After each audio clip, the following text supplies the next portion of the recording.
C'est dans sa bibliothèque qui lui sert de bureau que Kevin Guriot prend la plume pour raconter une année de tradition et de coutumes en Lorraine.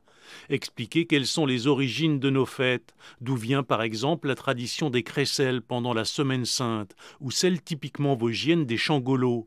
Un inventaire au long cours pour occuper nos longues soirées d'hiver.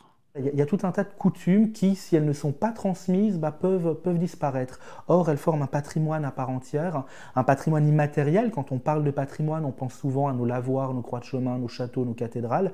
Et pourtant, il y a aussi tout un patrimoine qui n'est pas palpable, fait de fêtes, de coutumes, de chants populaires, la chanson de Saint-Nicolas par exemple, de recettes de cuisine aussi qui sont associées à certains moments de l'année. Et c'est tout ce patrimoine-là que j'ai voulu mettre en avant dans cet ouvrage. C'est à pied que Kevin Guriot nous emmène déambuler à Failly dans le pays messin. Ici, tous les habitants de la commune ne le savent peut-être même pas, mais il y avait un célèbre carnaval. On pourrait même dire un carnaval assez particulier jusqu'à la Deuxième Guerre mondiale. Carnaval au cours duquel on trouvait deux personnages hauts en couleur, le queulot d'une part et le marc de Châty d'autre part. Le queulot était coiffé d'un grand chapeau pointu très coloré et il y avait surtout la queule, donc une sorte de grande perche au bout de laquelle il y avait un chiffon qu'il allait tremper dans le purin pour asperger de purin les pantalons des messieurs et l'ourlet des jupes des dames en fait. On racontait que ça portait bonheur.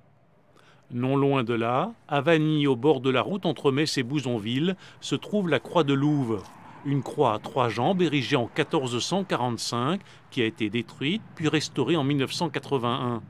Un monument situé sur l'ancien chemin de pèlerinage qui reliait Metz à Sainte-Barbe. Ce pèlerinage qui se tenait au début du mois de décembre, puisque Sainte-Barbe est fêtée le 4 décembre, était très populaire autrefois. On raconte que les jeunes filles s'arrêtaient au pied de la croix de Louve, prenaient un petit caillou et le jetaient sur le toit de l'édifice. Si le caillou restait dans l'une des rigoles des gargouilles, eh bien, leur vœu, généralement un vœu de maternité ou de mariage, était exaucé dans l'année.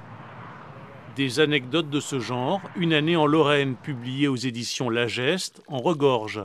Entre les traditions et les coutumes encore bien vivantes ou celles qui ont disparu, c'est une immersion au cœur du patrimoine régional que nous propose Kevin Guriot.